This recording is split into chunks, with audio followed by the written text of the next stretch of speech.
Hello बच्चों, स्वागत है मेरे नए वीडियो में। और आज के इस वीडियो में हम लोग क्लास 12 केमिस्ट्री का lesson number first billion chapter के बारे में पढ़ेंगे। इसके बारे में हम लोगों ने कल भी कुछ बातों के बारे में डिस्कस किया था और आज भी हम लोग पढ़ेंगे। आज हम लोग पढ़ेंगे आयतन प्रतिशत कि जो भी ठोस विलेय पदार्थ होते हैं और किसी विलायक में घुले हुए होते हैं, किसी द्रव में घुले हुए होते हैं, तो उनकी सांद्रता को हम लोग कैसे व्यक्त करते हैं। इन सारी विधियों के बारे में हम लोग पढ़ रहे थे। पहला हम लोगों ने कल पढ़ा था द्रव्यमान प्रतिशत और आज हम लोग पढ़ेंगे आयतन प्रतिशत। तो जिस तरह से द्रव्यमान प्रतिशत हम लोगों ने पढ़ा था उसी तरह से आयतन प्रतिशत भी है। बस क्या है कि द्रव्यमान प्रतिशत में जो विलेय का और विलायक का द्रव्यमान होता था वो ग्राम में होता था, लेकिन यहाँ पे विलेय और विलायक का जो मात्रा दिया है, सांद्रता दिया है, वो मिलीलीटर में दिया हुआ है, यानी आयतन है। ठीक है, तो चलिए देखते हैं आयतन प्रतिशतता क्या है। किसी विलेय के 100 मिलीलीटर आयतन में उपस्थित विलेय पदार्थ का आयतन मिलीमीटर में उस विलेय की आयतन प्रतिशतता कहलाती है। इसे प्रतिशत, इसको हम लोग प्रतिशत पढ़ते हैं, इस चिन्ह को आपको भी पता होगा, small v by capital V द्वारा प्रदर्शित किया जाता है। विलेय की आयतन प्रतिशतता बराबर होती है विलेय पदार्थ का आयतन मिलीमीटर में बटा विलेय का आयतन मिलीमीटर में इंटू 100। जिस तरह से हम लोग द्रव्यमान प्रतिशतता निकाल रहे थे, बिल्कुल उसी तरह से हमको आयतन प्रतिशतता भी निकालनी है। इसे हम लोग प्रतिशत of V by capital V, VA by VA plus VB into 100, जहां VA क्या है, विलेय पदार्थ का आयतन है, मिलीमीटर में है, VB क्या है, विलायक पदार्थ का आयतन है और वह भी जो है मिलीमीटर में है। तो इन जो हम लोग आयतन प्रतिशत निकालना या जो द्रव्यमान प्रतिशत निकालना है, हमने कल भी आपको बताया था कि इन सारी चीजों का उपयोग ज्यादातर औषधियों के निर्माण में किया जाता है। यानी जो केमिस्ट होते हैं, दवाओं का निर्माण करते हैं, जो डॉक्टर्स होते हैं, वो सारे लोग इन सारी चीजों के बारे में ज्यादा यूज करते हैं। जो आम इंसान है जैसे हम लोग हो गए, तो हम लोगों की जिंदगी में इन सारी चीजों का कोई उपयोग नहीं है, लेकिन जो दवाइयों का निर्माण किया जाता है वहां पर इन चीजों का बहुत ज्यादा डिमांड है। ठीक है, तो ये था आयतन प्रतिशत। क्लियर हो गया आपको कि आयतन प्रतिशत क्या है। अब इसमें हम लोग एक सवाल लगाएंगे ताकि जो आयतन प्रतिशत है वो और भी अच्छे से क्लियर हो जाएगा। ठीक है, अब हम लोग एक सवाल को हल करेंगे जिससे जो हमने आयतन प्रतिशत का पढ़ा वो चीज और भी अच्छे से क्लियर हो जाएगी कि उस पर किस तरह के सवाल आते हैं और उन सवालों को हमको किस तरह से हल करना चाहिए। ठीक है, तो चलिए देखते हैं सवाल क्या है। 40 मिलीलीटर एथेनॉल 320 मिलीलीटर जल में घुला है, एथेनॉल का आयतन प्रतिशतता ज्ञात करें। ठीक है, सबसे पहले हम लोग ये देखें कि इसमें विलेय कौन है। विलेय पदार्थ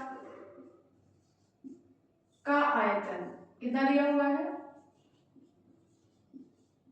विलेय पदार्थ का आयतन दिया हुआ है 40 मिलीलीटर। ठीक है, विलायक कौन है, विलायक पदार्थ का आयतन 320 ml। तो बिलियन का कितना हो जाएगा, बिलियन किसके आयतन के बराबर होता है, बिलियन जो होता है विलेय और विलायक इन दोनों के आयतन के योगफल के बराबर होता है। तो बिलियन का आयतन कितना हो जाएगा, 40 प्लस 320 यानी 360 ml, ये बिलियन का आयतन हो गया। प्रतिशत of V by capital V मतलब द्रव्य आयतन प्रतिशतता बराबर विलेय का आयतन, विलेय का आयतन बाई बिलियन का आयतन, बिलियन का आयतन। ठीक है, इंटू 100। तो विलेय का आयतन कितना है, विलेय का आयतन है हमारे पास 40 ml, तो वो हमने 40 रखा। विलेयन का आयतन, तो विलेयन किसका होता है, देखिए यहाँ पे लिखा गया है विलायक और विलेय दोनों को जोड़ करके यानी 360। ठीक है, इंटू 100, 1010 कैंसिल, ये हो जाएगा 400, ऊपर हो गया 400 बटा 36, एक बार में भाग लगेगा, फिर एक बार में 0.11। ये जो विलेय है हमारा उसका आयतन प्रतिशत हो गया। ठीक है, तो एग्जाम में इस तरह के सवाल आपसे पूछे जाते हैं और इस तरह के सवाल आएंगे तो आप कर लेंगे आसानी से, कोई दिक्कत नहीं होनी चाहिए आपको। तो ये चीज क्लियर है आपको। आगे बढ़ा जाए, हम लोग तीसरी विधि के बारे में जानेंगे कि किसी द्रव में जब कोई ठोस घुला होता है तो उसकी सांद्रता का ज्ञात, मतलब उसकी सांद्रता हम लोग किन किन विधियों से ज्ञात करते हैं। तो दो विधि हमने पहले पढ़ा, एक था द्रव्यमान प्रतिशत, दूसरा था आयतन प्रतिशत और तीसरा है द्रव्यमान आयतन प्रतिशतता। द्रव्यमान आयतन प्रतिशतता नाम से ही क्लियर है कि जो विलायक है वो कोई विलीन है और जो विलेय है वो कोई ठोस पदार्थ है। तो जो विलायक है वह कोई लिक्विड है, मतलब द्रव है, तो उसका आयतन लेना है, और जो विलेय पदार्थ है वह ठोस है तो उसका जो सांद्रता होगा, जो मात्रा होगा, वो हमको ग्राम में लेना है। ठीक है, तो ये हम लोग किस तरह परिभाषित करते हैं, किसी विलेय के 100 मिलीलीटर आयतन में उपस्थित विलेय पदार्थ का ग्राम में द्रव्यमान उस विलेय की द्रव्यमान आयतन प्रतिशतता कहलाती है। इसे स्मॉल w बाई v, ऊपर जो होता है द्रव्यमान लिया जाता है जो कि ग्राम में होता है, नीचे जो होता है आयतन लिया जाता है जो कि लीटर मिलीलीटर में होता है, ठीक है, द्वारा प्रदर्शित किया जाता है। विलेय पदार्थ का द्रव्यमान आयतन प्रतिशतता बराबर विलेय का द्रव्यमान ग्राम में विलेय का द्रव्यमान आयतन, विलेय का आयतन मतलब ml में लेना है into 100। तो यह जो था द्रव्यमान आयतन प्रतिशतता है, यह भी किसी विलेय में विलेय पदार्थ की सांद्रता को व्यक्त करने की एक विधि है। ठीक है, और यह जो है फॉर्मूला है कि हम लोग कोई भी विलेय पदार्थ है किसी द्रव में घुला हुआ है तो उसका हम लोग द्रव्यमान आयतन प्रतिशत किस तरह से निकालेंगे।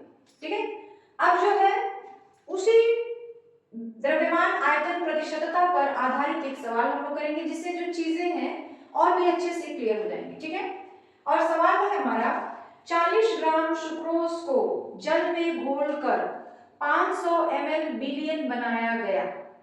इस विलयन की द्रव्यमान आयतन प्रतिशतता ज्ञात करें। देखिए, इसके पहले जो हमने सवाल हल किया उसमें था कि विलेय पदार्थ का आयतन दिया हुआ था, विलायक का आयतन दिया हुआ था, उन दोनों को हमने जोड़ के विलयन का आयतन निकाल लिया था। लेकिन यहाँ पे क्या है, विलेय का जो द्रव्यमान है दे दिया है कितना 40 ग्राम, तो हम लिखेंगे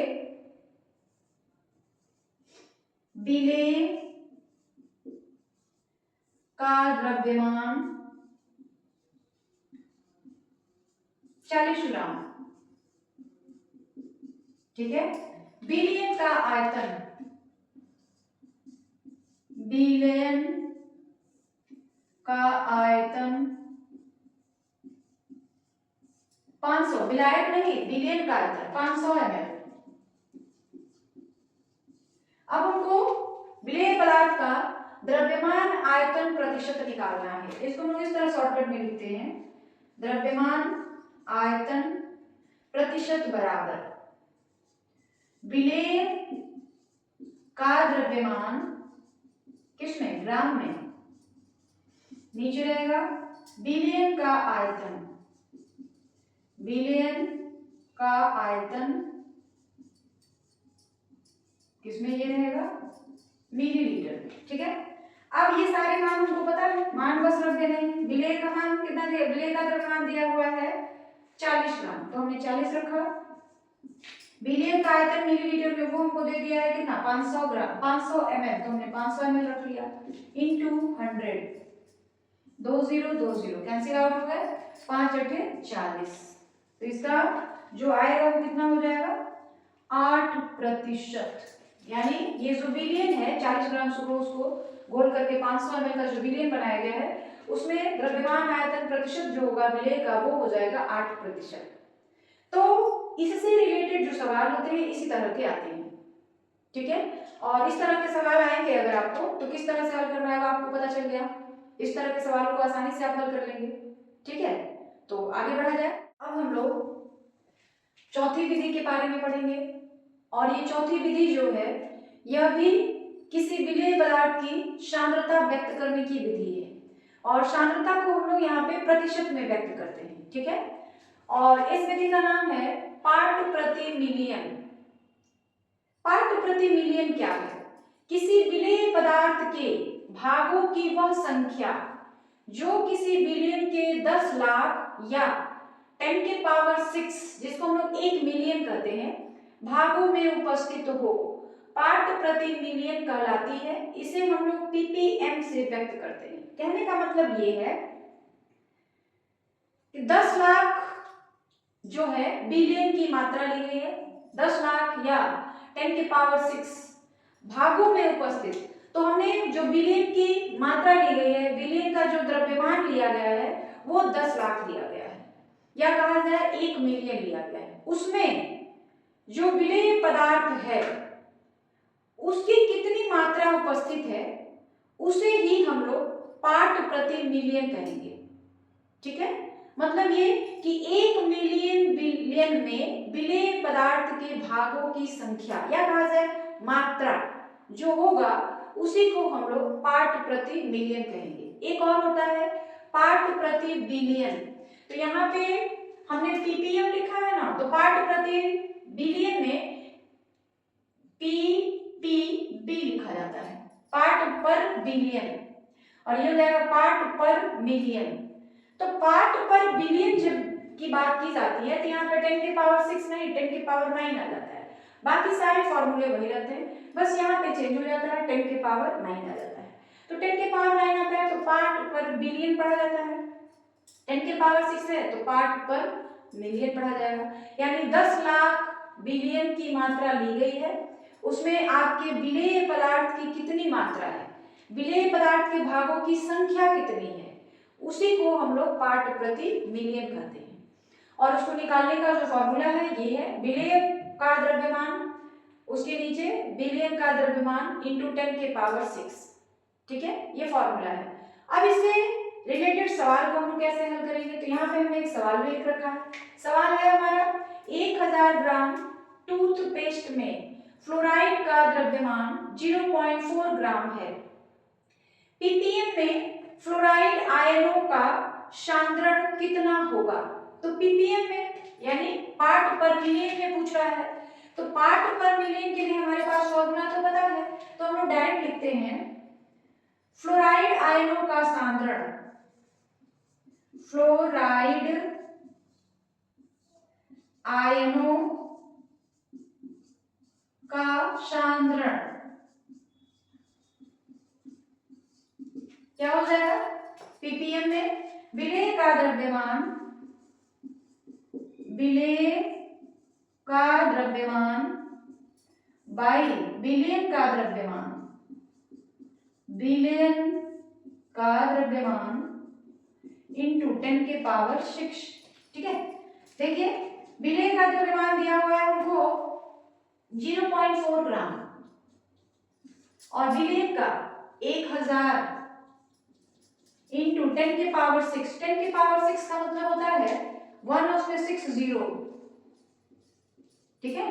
10 के पावर 6 को लोग ऐसे लिख सकते हैं, इसका पॉइंट हटा देंगे अगर तो नीचे हमारा एक जीरो बढ़ जाएगा, 4 जीरो, इधर के 4 जीरो कैंसिल आउट हो जाएंगे, बचेगा क्या? 400 ppm, 400 ppm, ये हमारा आंसर हो गया। देख लीजिए, अगर किसी भी विलेय पदार्थ का सांद्रण आपको ppm में निकालना हो, पार्ट प्रति मिलियन में निकालना हो, तो ये फॉर्मूला लगेगा। वही अगर पार्ट प्रति बिलियन पूछ दे तो उसके लिए ऐसे ppb is equal to, same यही सवाल रहेगा लेकिन वहां ppb यानी पार्ट पर बिलियन में, तब क्या हो जाएगा हमारे पास आंसर? देखिए यहाँ पे 0.4 बाई 1000 इंटू 10 के पावर 9, इस तरह से, ठीक है। पॉइंट हटा दिया हमने, ये हो गया। अब 4 बाई 4, 10 के पावर 9, 1 2 3 4 5 6 7 8 9, 9 जीरो लगाने में 4 जीरो कैंसिल हो जाएंगे, ये कितना आ जाएगा? 4 1 2 3 4 5, तो ये पार्ट प्रति बिलियन हो गया। आई बात समझ में? दोनों सवालों में थोड़ा सा डिफरेंस है। पार्ट प्रति मिलियन पूछेगा तो इस तरह से किया जाएगा, पार्ट प्रति बिलियन पूछेगा तो उस तरह से किया जाएगा। आगे बात समझ में? और ये पार्ट प्रति मिलियन या पार्ट प्रति बिलियन है क्या कि 10 लाख जो बिलियन है, 10 लाख में विलेय की मात्रा कितनी है, विलेय के भागों की संख्या कितनी है, उसी को हम लोग पार्ट प्रति मिलियन कहते हैं। और इसे हम लोग शॉर्टकट में पीपीएम लिखते हैं। पीपीएम निकालने का फॉर्मूला ये है। उस पर हमने एक सवाल भी आपको बता दिया। ठीक है, तो ये सारी चीजें क्लियर है आपको? कोई दिक्कत नहीं? आगे बढ़ा जाए। अब हम लोग विलेय पदार्थ की सांद्रता को व्यक्त करने की एक दूसरी विधि के बारे में पढ़ेंगे जिसका नाम है ग्राम प्रति लीटर। पहली जो विधि थी वो प्रतिशतता थी, मतलब किस तरह से विलेय पदार्थ की मात्रा को हम लोग प्रतिशत में व्यक्त करते हैं। उसके लिए हम 4 विधियों को हम लोगों ने पढ़ा, पीपीएम, पीपीबी, फिर आयतन प्रतिशत, द्रव्यमान प्रतिशत, द्रव्यमान आयतन प्रतिशत। तो ये चारों जो विधियां थी ना, किसी भी विलेय में जो विलेय पदार्थ की मात्रा होती है उसको हम लोग प्रतिशत में किस तरह से व्यक्त करते हैं, उनकी ये 4 विधियां थी। अब हम लोग एक दूसरी विधि के बारे में पढ़ेंगे जिसका नाम है ग्राम प्रति लीटर। नाम से पता है कि 1 लीटर विलेय लिया गया है, उसमें जो विलेय पदार्थ है उसका कितना ग्राम घुला हुआ है, तो इसको हम लोग व्यक्त करते हैं किससे? ग्राम प्रति लीटर से। देखिए लिखा भी गया है, किसी विलेय के 1 लीटर आयतन में उपस्थित विलेय पदार्थ का ग्राम में द्रव्यमान उस विलेय की ग्राम प्रति लीटर में सांद्रण या शक्ति कहलाती है। ठीक है, और इसके लिए फॉर्मूला क्या होता है? विलेय का ग्राम प्रति लीटर में सांद्रण बराबर विलेय का द्रव्यमान ग्राम में बटा विलेय का आयतन लीटर में। ठीक है, तो चलिए इसमें एक चीज आपको ध्यान देना है कि यह सांद्रता जो होती है ताप बढ़ाने पर क्या होती है? घटती जाती है। यानी ग्राम प्रति लीटर वाली जो सांद्रता है ये ताप द्वारा प्रभावित होती है। और किस तरह से प्रभावित होती है? ताप के बढ़ने पर यह जो है घटती जाती है, यानी ताप के इनवर्सली प्रोपोर्शनल होती है। ठीक है, इसी से रिलेटेड हम लोग एक सवाल को हल कर लेते हैं। सवाल क्या है? कास्टिक सोडा विलेय के 500 मिलीलीटर में 50 ग्राम घुले हैं, तो इसकी सांद्रता ग्राम प्रति लीटर में क्या होगी? देखिए फॉर्मूला तो यही है हमारे पास, जो विलेय का द्रव्यमान हो वो ग्राम में हो, लेकिन जो विलेय का आयतन हो वह किसमें हो? लीटर में हो। तो चलिए इसको कैसे करेंगे हम लोग? सबसे पहले विलेय की मात्रा या द्रव्यमान भी कह सकते हैं, कितना दिया हुआ है? 50 ग्राम। ठीक है, उसके बाद विलेय का आयतन, देखिए विलेय का आयतन किसमें होना चाहिए? लीटर में। तो विलेय का आयतन, विलेय का आयतन 500 ml दिया है, उसको हमको लीटर में चेंज करना है। तो लीटर में चेंज करने हम लोग क्या करेंगे? 1000 से उसको भाग दे देंगे। ठीक है, तो ये हो जाएगा कितना? 1000, यानी 5 से काट सकते हो, 1/2 लीटर। ठीक है, अब हमको निकालना है विलेय का ग्राम प्रति लीटर में सांद्रण। तो हम लिखेंगे विलेय का ग्राम, या कास्टिक सोडा का भी लिख सकते थे, कास्टिक सोडा का लिखते हैं जो सवाल में दिया गया है। ठीक है, कास्टिक सोडा का सांद्रण ग्राम प्रति लीटर में, या ऐसे भी लिख सकते हो। कास्टिक सोडा का सांद्रण लिख रहने दीजिए, सांद्रता या सांद्रण। फॉर्मूला रख लीजिए विलेय का द्रव्यमान। तो विलेय का द्रव्यमान कितना है हमारे पास? विलेय का द्रव्यमान है 50 ग्राम। ठीक है, नीचे विलेय का आयतन, विलेय का आयतन है 1/2 लीटर, यानी 50 × 2, तो कितना हो गया? 100 ग्राम। ठीक है, प्रति लीटर। आगे बात समझ में? तो ये हमारा सवाल बन गया। और इसी तरह के सवाल जो होते हैं आपसे एग्जाम में पूछे जाते हैं। ठीक है, तो सवाल जो एग्जाम में पूछे जाते हैं इतने थोड़े से टफ हुआ करते, इतने इजी नहीं होते। इस टाइप के जो सवाल होते हैं ना वो जनरली आपसे ऑब्जेक्टिव टाइप में या 1 नंबर में ही पूछा जाता है, और इससे थोड़े बड़े सवाल आते हैं, कॉम्प्लिकेटेड आते हैं। तो ये चीज आपको क्लियर है कि ग्राम प्रति लीटर में श्यामरण हम लोग कैसे व्यक्त करते हैं और उसको ज्ञात करने की विधि क्या है, उस पर हमने एक सवाल लगा लिया। ठीक है, चीजें अब आपको क्लियर हो गई होंगी। और आज की वीडियो में बस इतना ही। वीडियो के लास्ट में मैं यही करना चाहती हूँ, मेरे चैनल को सब्सक्राइब कर लीजिए, जितना ज़्यादा हो सके वीडियो को लाइक करें, शेयर करें, कमेंट कर जरूर करें, ताकि मुझे अपनी कमियों का एहसास हो सके और मैं उस कमी को दूर कर सकूं।